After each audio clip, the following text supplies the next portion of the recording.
आपका मेरे channel exam नगरी यूट्यूब और टेलीग्राम चैनल पे स्वागत है। सबसे पहले आप जाकर मेरे चैनल के जो लिंक दिए गए हैं, ये यूपी टेट का लिंक है, ये वाला, और ये जो लिंक दिया गया है ये टीजीटी हिंदी बायोलॉजी का लिंक है। इसको आप जाकर तुरंत ज्वाइन कर लें। इस पर आपको नोट्स पीडीएफ भी मिलेंगे, ठीक है। और ये मेरा यूट्यूब का चैनल का लिंक है, ये इस पर क्लासेस चलती हैं यूपी टेट की और टीजीटी की, ठीक है। टीजीटी हिंदी क्लासेस चलती हैं यूपी टेट की। इसको आप जाकर सब्सक्राइब कर लें, शेयर कर दें, लाइक कर लें, बेल आइकन दबा दें। और ये जो नंबर नीचे लिखा हुआ है, ये नंबर नोट्स के लिए है। इससे आप फ़ोन से आप नोट्स के लिए संपर्क कर सकते हैं। चलिए, आज के मैं रोज़ की तरह आज हिंदी साहित्य के प्रश्नोत्तर को टीजीटी वीजीटी के लिए बहुत ही यूनिक कॉन्सेप्ट और बहुत ही यूनिक क्वेश्चन लेकर आया हूँ। ये ऐसे क्वेश्चन हैं जो बहुत ही अपने आप में भी ये बहुत ही अच्छे प्रश्न हैं। पहला प्रश्न देखते हैं। ऐसे प्रश्न है ये आपको सफलता निश्चित ही दिलाएंगे। पहला प्रश्न देखते हैं। नाग संप्रदाय में हठ योग का क्या अर्थ है? पहला प्रश्न आपके सामने है। नाग संप्रदाय में हठ योग का क्या अर्थ है? कठिन साधना, बी अडिग योग साधना, सी हठ योग, या डी हा का अर्थ सूर्य और ठा का अर्थ चंद्र, दोनों का योग। मैंने आपको विकल्प या ऑप्शन दे दिए हैं। आप तुरंत कमेंट बॉक्स में जाकर इस क्वेश्चन का आंसर पुट करिए। जाकर कमेंट बॉक्स पर लिखिए, जाकर जल्दी लिखिए, मैं आपको आंसर बता रहा हूँ, ठीक है। लिख दिया होगा आपने। इसका आंसर डी है, ठीक है। ये डी, हा का अर्थ है सूर्य और ठा का अर्थ है चंद्र। चलिए दूसरे क्वेश्चन में चलते हैं। निम्न कवियों और उनकी कृतियों में कौन सा सुलेमित नहीं है? इधर कवि हैं, इधर काव्य कृति हैं। पहला ऑप्शन है विद्यापति पदावली। इसमें पूछ रहा है कौन सा सुलेमित नहीं है। आप क्वेश्चन देखिए, क्वेश्चन वगैरह कौन सा सुलेमित नहीं है। एक है जो सुलेमित नहीं है, इससे आपको 3 क्वेश्चन बनेंगे। एक तो गलत होगा और 3 के आपको आंसर मिल जाएंगे। पहला देखते हैं, कवि काव्य कृति में विद्यापति पदावली, नाभादास, बी ऑप्शन जो है भक्तमाल, सी नंदलाल यमुनाष्टक, और डी सुंदरदास या सुंदर विलास। जल्दी से कमेंट करिए जाकर, मैं आपको बताता हूँ तुरंत। ये जो नंददास है, इनका ये जो काव्य कृति यमुनाष्टक ये नहीं है, तो यही ऑप्शन सही है। और विद्यापति का पदावली है, ये इनकी रचना है। नाभादास की भक्तमाल है और सुंदरदास की सुंदर विलास है, लेकिन नंददास की यमुनाष्टक ये नहीं है, तो इसका ऑप्शन नंबर सी सही है। चलिए दूसरा क्वेश्चन में चलते हैं। तीसरे क्वेश्चन नंबर पे, काफ़ी लंबा क्वेश्चन है। भाषा बहुत परिष्कृत और परमार्जित न होने पर भी कबीर उक्ति में कहीं कहीं विलक्षण प्रभाव और चमत्कार है। प्रतिभा उनमें प्रखर थी, इसमें एक संदेह नहीं है। पंक्ति के लेखक कौन है? जो पंक्ति गई है, पूछी गई, इसके लेखक पूछ रहे हैं। तो ऑप्शन ए है डॉक्टर नागेंद्र, ऑप्शन बी है आचार्य रामचंद्र शुक्ल, देखिए शुक्ल जी बहुत आते हैं। Option number C doctor Rammurti Tripathi, option D Acharya Hazari Prasad Dwivedi. चलिए ऑप्शन आपको पता चल गया। कमेंट बॉक्स में ऑप्शन लिखिए, सही हो गलत, लेकिन जो आपको आता है वो कमेंट बॉक्स पे लिखिए, और वो ऑप्शन तो मैं आपको बता ही दूंगा। मैंने कल आपको बताया था कि टीजीटी पीजीटी के लिए आचार्य रामचंद्र शुक्ल बहुत ही इम्पोर्टेंट है। और जब कभी ऑप्शन में अगर ऑप्शन नहीं आता आचार्य रामचंद्र शुक्ल जी दिखाई पड़ जाएं, तो आप उस पर तुक्का लगा सकते हैं, ठीक है। ये मैं आपको अपनी ट्रिक या तुक्का लगानी बता रहा हूँ। जब कभी ऑप्शन ना आए तो आप जो इम्पोर्टेंट व्यक्ति हैं इन पे आप टिक लगा सकते हैं, आपका 99% सही हो जाएगा। 1% की गारंटी नहीं लेता मैं। रामायण महानाटक के लेखक कौन है? प्राणचंद, चौहान, केशवदास, हृदयराम या अग्रदास। जल्दी से इसका कमेंट, मैंने चारों ऑप्शन बता दिए, कमेंट बॉक्स में पुट करिए। कर लिए होंगे आप। रामायण जो महानाटक है, क्या रामायण महानाटक, महानाटक देखिए, रामायण ऐसे न कर दिए तो गोस्वामी तुलसीदास द्वारा महानाटक लिखा हुआ है। लेखक इसके हैं Pranchand Chauhan. Option number A सही है। चलिए दूसरा 5वें क्वेश्चन पे आते हैं। काफ़ी बड़ा क्वेश्चन है, कूट वाला क्वेश्चन शायद। निम्नलिखित तथ्यों को कल क्रमशः लिखिए। आचार्य रामचंद्र शुक्ल ने हिंदी साहित्य का इतिहास लिखा। तुलसीदास ने रामचरितमानस की रचना की। अज्ञे द्वारा तारा सप्तक का प्रकाशन किया गया। जयशंकर प्रसाद ने कमायनी की रचना की। निम्नलिखित कूट के आधार पर सही उत्तर लिखिए। कूट दिए गए हैं 1 2 3 4 2 3 1 1 2 1 3 4 4 2 3 1। इन कूटों में आपको इनको सही क्रम में रखना है और आपको बताना है। ठीक है, ऑप्शन नंबर 5 है। काफ़ी लंबा है, बता देता हूँ इसका आंसर, या कमेंट आप कर दीजिए उसमें जाकर, सही हो गलत कर दीजिए। इसका ऑप्शन नंबर 2 है, वो ऑप्शन नंबर सी है।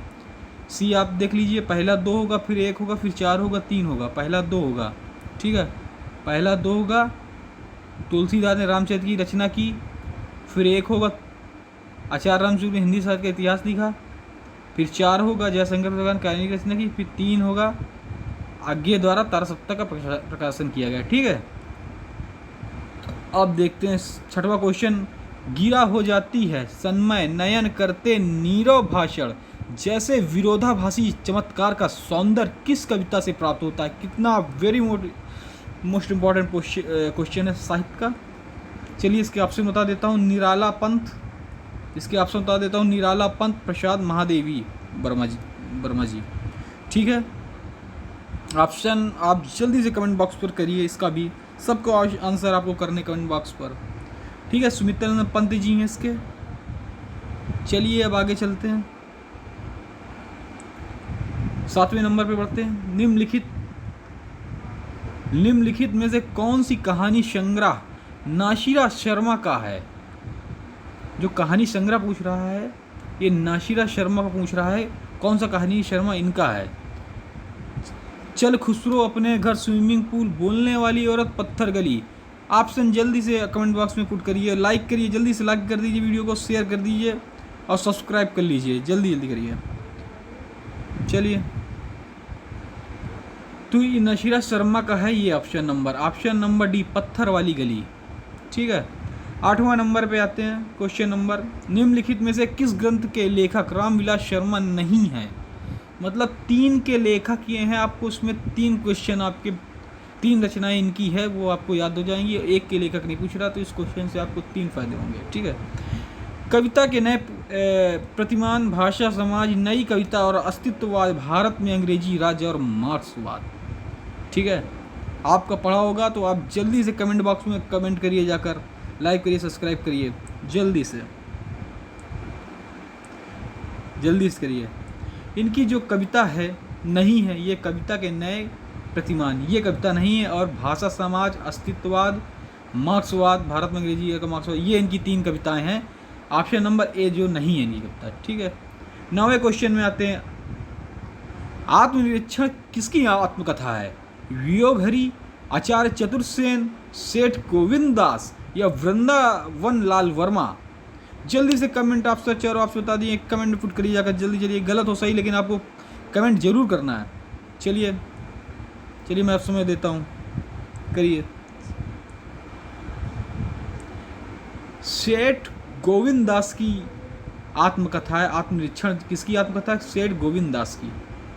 ठीक, प्रेमचंद की जीवनी कमल का मजदूर के रचनाकार कौन है? जो प्रेमचंद जी की जीवनी कमल का मजदूर, इसके रचनाकार कौन है? रचनाकार अमृत राय, मदन गोपाल, शिवरानी देवी, विष्णु प्रभाकर। जल्दी ऑप्शन, आप क्वेश्चन को ऑप्शन जो है, जो करेक्ट आंसर आपको पुट करना है, सही हो गलत आंसर मैं आपको बता दूंगा, आप करिए जाकर जल्दी बताइए। ठीक है, तो प्रेमचंद की जी कमल का मजदूर के जो हैं मदन गोपाल वर्मा जी हैं, नहीं मदन गोपाल जी हैं। ठीक है, चलिए, काफ़ी लंबा क्वेश्चन है ये लेकिन इम्पोर्टेंट है।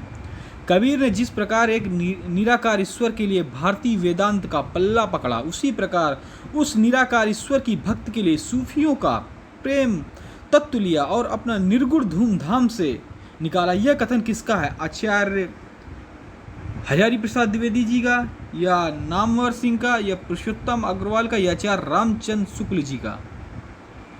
जल्दी बताइए, कमेंट करिए जाकर। इसके मैं बता देता हूँ, ये आचार्य रामचंद्र जी शुक्ल का, मैंने बताया ना, आचार्य रामचंद्र जी शुक्ल आपके सब्जेक्ट में काफ़ी फेमस हैं। तो जहाँ कभी नहीं, अगर आपको समझ में आता, नहीं कुछ आता, तो मेरी ट्रिक है, आचार्य रामचंद्र शुक्ल को मार दीजिए, 99% आपका सही हो जाएगा। चलिए, प्रवासी गीत के रचनाकार हैं, क्वेश्चन है प्रवासी गीत के रचनाकार हैं नरेंद्र शर्मा, हरिवंश राय बच्चन, भगवती चरण वर्मा, हरिकृष्ण प्रेमी। जल्दी इस कमेंट बॉक्स में कमेंट करिए जाकर। चलिए जाइए, इनके जो प्रवासी गीत के रचनाकार हैं ये नरेंद्र शर्मा है, ए ऑप्शन, ठीक है। इसमें निम्नलिखित में से कौन सा कथन असत्य है? एक कथन जो होगा वो असत्य होगा, 3 आपके सही हो जाएंगे, और तीनों में आपको एक क्वेश्चन में 3 क्वेश्चन का ट्रिपल मजा मिलेगा। मन पावन की नौका कुबेर नाथ राय का निबंध संग्रह है। विचार और वितर्क हजारी प्रसाद द्विवेदी के निबंध संग्रह है। कौन तू फुलुआ बिन हारी विवेकी राय का निबंध है। डी शर्मा गुलेरी द्विवेदी युग के निबंधकार है। बताइए 13वें का, कमेंट बॉक्स में कमेंट करिए जाकर। ये जो कौन तू फुलुआ बिन हारी विवेकी राय जी का निबंध अजय असत्य है, ठीक है, सी नंबर। चलिए आते हैं, मगही किस उपभाषा की बोली है? Very important question. मगही किस उपभाषा की बोली है? ठीक है, मगही पूछ रहा है किस उपभाषा बोली। राजस्थानी, पश्चिमी हिंदी, पूर्वी हिंदी, बिहारी। ऑप्शन बता दिए गए हैं, तुरंत आप इस ऑप्शन को जाकर कमेंट बॉक्स में करिए। तो मगही ये बिहारी भाषा से इसका संबंध है, बोली है ये। एकाक्षरी भाषा परिवार से तात्पर्य है, very important question. Option number A, Hamitic परिवार, चीनी भाषा परिवार, काकेशियन परिवार, या एस्ट्रो एशियाटिक परिवार। चलिए ऑप्शन पुट करिए जाकर। चलिए सीमेटिक हेमेटिक परिवार, एकाक्षरी भाषा परिवार। Option number A, schematic Hamitic परिवार से, ठीक। 16वां क्वेश्चन, आधुनिक भाषा विज्ञान का जनक कौन है? ये भी बहुत इंपॉर्टेंट क्वेश्चन है, छोटा कर देते हैं, नहीं आ रहा। आधुनिक भाषा विज्ञान का जनक कौन है? ब्लूमफील्ड, जेस्पर्सन, शोश्यूर या ग्लिशिन? जल्दी इस कमेंट बॉक्स पर करिए जाकर, कमेंट करिए जाकर। तो इनके जो हैं जनक हैं, विज्ञान जनक हैं, शोश्यूर, ठीक है, शोश्यूर। चलिए अगला क्वेश्चन 17 क्वेश्चन 17 क्वेश्चन में आते हैं। निम्नलिखित आधुनिक भाषाओं में किसके संबंध अपभ्रंश पैशाची बोली से है? तो जो क्वेश्चन पूछ रहा है अपभ्रंश पैशाची बोली, ठीक है, संबंध पूछ रहा है। राजस्थानी, बी गुजराती, सी पंजाबी, डी बंगाली, ठीक है। जल्दी कमेंट ऑप्शन में करिए जाकर 17 का। पंजाबी से है पैशाची बोली का, ठीक है। चलिए, गयल भयल आदि की बलि की किस तरह की क्रियाएं? गयल भयल आदि किस बलि की किस तरह की क्रियाएं हैं? भोजपुरी भूतालिक, अवधि वर्तमानिक, ब्रज भूतालिक, ब्रजभाषा भूतालिक, बुंदेली, भविष्यकालिक। चलिए ऑप्शन नंबर देखिए, जल्दी इस कमेंट बॉक्स पर करिए जाकर, बहुत ही महत्वपूर्ण क्वेश्चन है। चलिए 18 का बताइए। देखिए ऑप्शन नंबर ए, भोजपुरी और भूतालिक, उसी से समझ गए होंगे, गैल भैल से, ये भोजपुरी से मिल रहा है। कौन सी भाषा देवनागरी लिपि में लिखी जाती है? मराठी, पंजाबी, गुजराती। बहुत ही पेपरों में एक आया हुआ क्वेश्चन है, बहुत ही ज़्यादा इम्पोर्टेंट क्वेश्चन है, ठीक है। इसका कमेंट करिए आप जाकर, कौन सी भाषा देवनागरी लिपि में लिखी जाती है?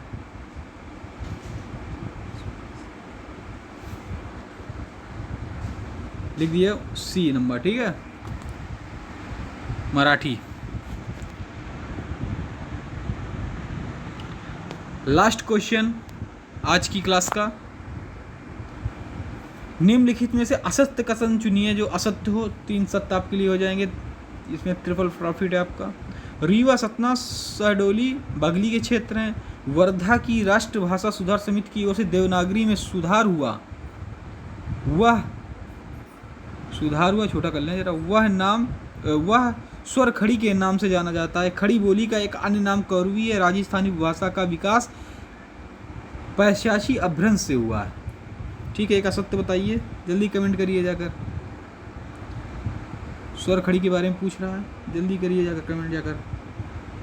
तो ये असत्य है, डी नंबर। राजस्थानी भाषा का विकास पैशाची अपभ्रंश हुआ। ये पैशाची अपभ्रंश का ऊपर मैंने क्वेश्चन शायद कराया है, ऊपर मैंने, तो आप उससे इसको समझ सकते थे ये किस अपभ्रंश का है। ठीक है, ऊपर इसका जस्ट क्वेश्चन हुआ है, देख लीजिएगा। आप जाकर मेरे एग्ज़ाम नगरी चैनल है, जो मैंने शुरुआत में कहा था, ये लिंक दिए गए हैं, ये लिंक दिया गया है और ये लिंक दिया गया यूट्यूब का। ये TGT PGT का खास लिंक है, इसको ज्वाइन कर लीजिए। इस पर आपको नोट्स, PDF फाइल और ये यूपी टेट के सब, ये यूपी टेट का है और यूट्यूब के ये क्लासेस सब आपको मिलेंगी। और ये TGT का बैच नया प्रारंभ हुआ है, आप उसको ज्वाइन कर सकते हैं। ठीक है, अभी तो चल रहा है, अभी इसके बाद ज्वाइन कर लें तो इसके बाद अच्छे अच्छे क्वेश्चन कराए जाएंगे। एक नई क्लास का रेगुलर डेली बेस से एक समय निकाल कर 1 घंटा TGT हिंदी के लिए बना दिया जाएगा। आप लोग क्लास में एडमिशन ले लें। ठीक है, ओके।